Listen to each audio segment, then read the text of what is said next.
আসসালামু আলাইকুম। আমি এমডি সাদমান সাকিব। আজকে নিয়ে এসেছি কুয়া থেকে পানি তুলতে কৃত কাজের পার্ট 2 এর ভিডিও। প্রথম পার্টে আমরা বেসিক সকল টাইপগুলো আলোচনা করেছি। আজকে আমরা কিছু অ্যাডভান্স লেভেলের কোশ্চেনের প্র্যাকটিস করব। এই দুটো ক্লাস যদি করা হয় তাহলে এই টপিকটা পুরোপুরিভাবে ক্লিয়ার হয়ে যাবে আশা করা যায়। তবে এই ক্লাসটা করার আগে একটা কথা যে এই ক্লাসটা করার জন্য তোমাকে প্রথম ক্লাসটা মানে পার্ট 1টা করা লাগবে। না হলে কিছুই বোঝা যাবে না আসলে। তো চলো ভিডিওটি শুরু করা যাক। যেটা আমাদের কোশ্চেনে কি বলছে প্রথমে একটু দেখে নিই যে একটি পানির কুয়ার গভীরতা 20 মিটার এবং ব্যাস 4 মিটার। কুয়াটিকে পানি শূন্য করার জন্য একটি পাম্প লাগানো হলো। পাম্পটি চালু করার 10 মিনিট পর কুয়ার 1/4 খালি করে পাম্পটি নষ্ট হয়ে গেল।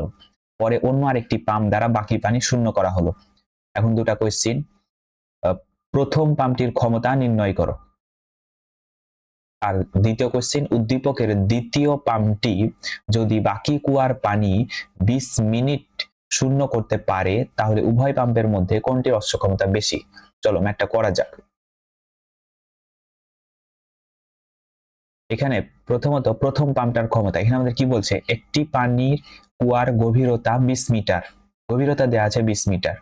তার মানে কি, তার মানে এটা হচ্ছে এইচ, এবং ব্যাস দেওয়া আছে 4 মিটার, তার মানে এটা ডি।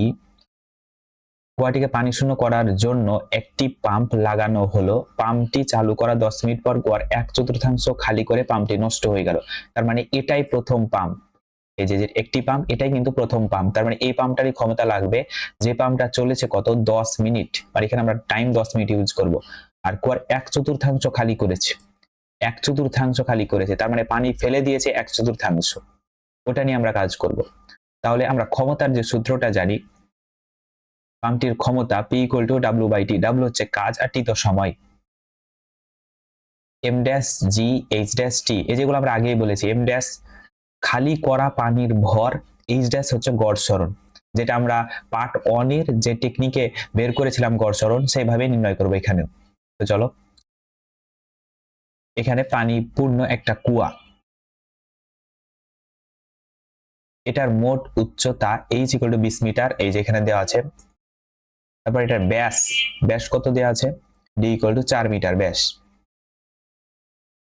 এবার এখানে আমরা একটা জিনিস দেখো, এই যে এটাতে আমরা কি করলাম, এখানে 1/4 বলা হয়েছিল যে 1/4 খালি করেছে, তো আমরা 1/4 নিলাম। এখন 1/4 মানে কি, মোট উচ্চতার 1/4, মোট উচ্চতা 20, তার 1/4 মানে 5 মিটার। তার মানে এতটুক পানি ফেলে দেওয়া হয়েছে, এতটুক পানি কুয়া থেকে ফেলে দেওয়া হয়েছে 5 মিটার। তাহলে কতটুক বাকি থাকলো, বাকি থাকলো 15 মিটার। এখন এখানে যে আমাদের H', এই H'টা আমরা কোনটার সাপেক্ষে নির্ণয় করব, যেটুকু পানি ফেলে দেওয়া আছে তার সাপেক্ষে, তার মানে এই 5 মিটার, এই যে এতটুকু পানির সাপেক্ষে আমরা সাধারণত H'টা এখানে নির্ণয় করব। তো চলো নির্ণয় করি। আচ্ছা, তার আগে আমরা ক্লিয়ার করে দিই, ইরেজ করে দিই সবকিছু। হ্যাঁ, এবার চলো, প্রথমত কুয়ার 1/4 পানির ভর। এখন এখানে 1/4 আমাদের পানির ভর নিতে হবে, অর্থাৎ মোট ভরের 1/4। তাহলে মোট ভর কত ছিল, মোট ভর M। এখন পরবর্তীতে যাই, এই যে 1/4 রো ভি। এখন এখানে আমরা রো আর ভি কেন দিলাম, মোট ভর হচ্ছে M, আমরা সূত্র থেকে জানি ঘনত্বের যে রো = M/V। তাহলে M = কত হয়, M = হয় রো ভি। রো ভি দ্বারা এখানে কিন্তু মোট ভর বোঝানো হয়েছে, মোট ভর বোঝানো হয়েছে M, তার 1/4 এখানে রো ভি নেওয়া হয়েছে। এবার ভি, আমরা ভি আয়তন কি জানি, πr²H, πr²। আরটা আমরা কোথায় পাবো, এখানে আমরা ডি পেয়ে গেছি, ডিটা পেয়ে গেছি, এটা হচ্ছে ব্যাস। তাহলে আমরা এখান থেকে আর পেয়ে যাব, আর কত হবে, এর অর্ধেক হবে, অর্থাৎ আর হবে 2 মিটার, আর হবে 2 মিটার। আর এইচ তো 20 মিটার, এই যে পুরোটাই দেওয়া আছে। আর রো, পানির ঘনত্ব কত, পানির ঘনত্ব হচ্ছে 1000, পানির ঘনত্ব 1000। এই দেখো সবগুলো আমরা বসিয়ে দিয়েছি সুন্দরভাবে। এবার এখানে আমরা M' পেয়ে গেলাম, তার মানে আমাদের M' নির্ণয় হয়ে গেল, জি তো জানি। এবার আমাদের টার্গেট H' নির্ণয় করা, এটাই গুরুত্বপূর্ণ বিষয়। তো প্রথমে আমরা ক্লিয়ার করে দিই, ইরেজ করে দিলাম সবকিছু। এবার আসছে গড় সরণ, এই যে আমরা যে টেকনিকে নির্ণয় করি সেটা 1 নাম্বার পয়েন্ট এবং 2 নাম্বার পয়েন্ট। আমরা পয়েন্ট কিভাবে নির্বাচন করব, যেটুকু পানি ফেলে দেব তার প্রথম প্রান্ত হবে 1 নাম্বার পয়েন্ট এবং তার সব নিচের প্রান্ত হবে 2 নাম্বার পয়েন্ট। তো আমরা ফেলে দেব কতটুক পানি? আমরা ফেলে দেব এতটুক পানি। এই যে এই পানিটুকু আমরা ফেলে দেব। তার মানে এর উপরের প্রান্ত অর্থাৎ এই প্রান্তটা হবে 1 নাম্বার পয়েন্ট আর নিচের প্রান্তটা হবে 2 নাম্বার পয়েন্ট। তো চলো আমরা দেখি। এই যে 1 নাম্বার পয়েন্ট আমরা দিলাম, 2 নাম্বার পয়েন্ট দিলাম।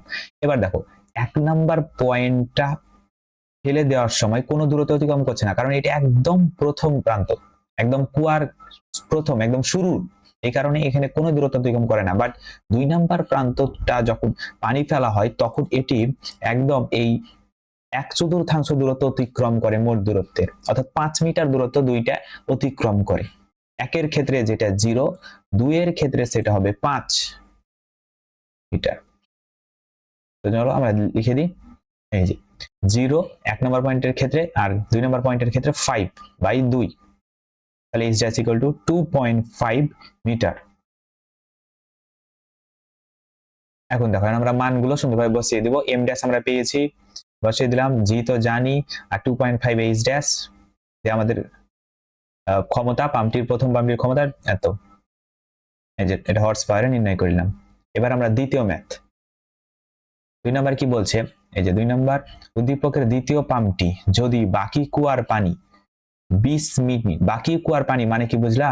মানে প্রথমে ছিল 1/4 পানি বের করছে, তাহলে বাকি 1/4 ক্ষেত্রে কত ছিল আমাদের? 5 মিটার, তাহলে বাকিটুকু হচ্ছে 15 মিটার উচ্চতার যেটা পানি, ওই পানিটুকুর কথা বলছে।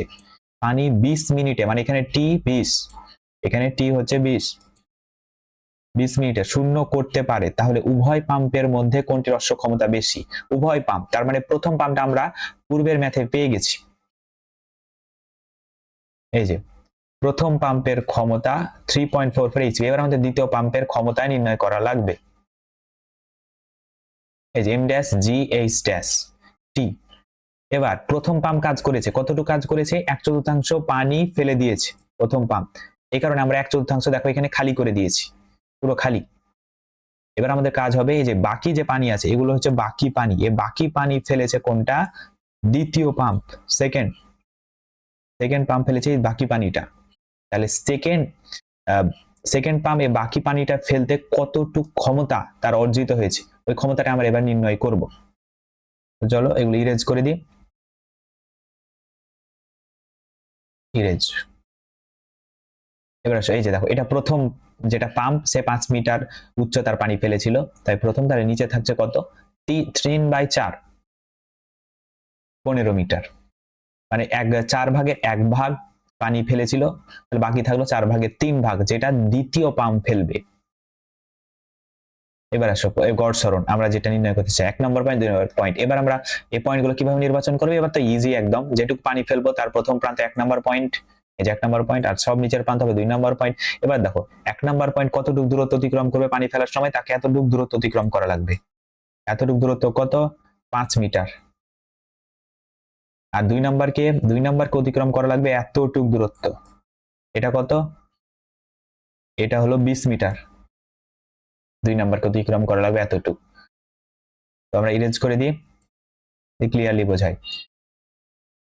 এই যে দেখো 5 + 20/2, 5 মিটার + 20/2, 1 নম্বর পয়েন্টের জন্য 5 আর 20, তাহলে গড় সরণ 12.5 মিটার। এবার আমাদের m dash নির্ণয় করা লাগবে। কুয়ার 3/4 পানির ভর, মানে 1/4 আমরা ফেলে দিয়েছে প্রথম পাম্প দ্বারা, এবার দ্বিতীয় পাম্প দ্বারা কুয়ার 3/4 পানি ফেলবে, তাই তার ভর একইভাবে 3/4 v rho, এটা হচ্ছে পুরোটা, এটা দ্বারা বোঝা যাচ্ছে পুরো ভর এখানে আছে আমাদের, যে পাই r স্কয়ার h rho, তারপর 1000/2 স্কয়ার যেটা ব্যাসার্ধ আমরা পেয়েছি, তার সাথে এখানে 20 মোট যেটা উচ্চতা, তারপর m dash পেয়ে গেলাম আমরা। এবার আমরা মানগুলো বসিয়ে দিলাম সুন্দরভাবে, 0.8, 12.5 পেয়ে গেলাম আমরা। ক্ষমতা P2 ক্ষমতা আমরা পেয়ে গেলাম, P2 ক্ষমতা। এবার দেখো P2 ক্ষমতাটা বেশি, এখানে আমাদের চাইছিল কোনটি অশ্ব ক্ষমতা বেশি, দ্বিতীয় পাম্পের ক্ষমতাটাই বেশি। তো দুইটাই ম্যাথ করা হয়ে গেল। এখানে তোমাদের একটা জিনিস আমি বলে দিই, মানে পরীক্ষার হলে লেখার সময় কি করবা? পরীক্ষার হলে লেখার সময় তোমরা এই যে এই লাইনটা h dash দিয়ে যে লাইনটা দেওয়া আছে 1 নম্বর পয়েন্ট + 2 নম্বর পয়েন্ট বাই 2, এটা আমি তোমাদের বোঝানোর জন্য সহজভাবে এই লাইনটা ক্রিয়েট করেছি। তোমরা পরীক্ষার হলে এটা লিখিও না, এটা তোমরা রাপে করবা, বাট পরীক্ষার হলে লেখাটা উচিত না, মানে অনেক টিচার তো বুঝবে না এটা, এই কারণে তোমরা জাস্ট h dash লিখে এই লাইনটাই লিখে দিবা। এই লাইন থেকে শুরু করবে একদম এইচ ড্যাশ দিয়ে, আর ওটা রাপে করলে করবা। আর তোমাদের প্র্যাকটিস করতে করতে এই লাইনটা প্রয়োজন হবে না, দেখবা যে ইজি হয়ে যাবে অনেক, কারণ এই লাইন থেকে শুরু করবা, তাহলে পুরো ম্যাথ তোমাকে আর কেউ মার্কস কাটতে পারবেন, একদম ফুল মার্কস পাবা। আর এই দুইটা ভিডিও যদি করো ইনশাআল্লাহ কুয়ার ম্যাথের আর কোনো প্রবলেম থাকবে না। তো ধন্যবাদ ভিডিওটি দেখার জন্য। যদি কোনো প্রশ্ন থাকে কমেন্টে জানাতে পারো, আর পরবর্তী কি ধরনের ভিডিও চাও সেটাও কমেন্টে লিখতে পারো। ধন্যবাদ।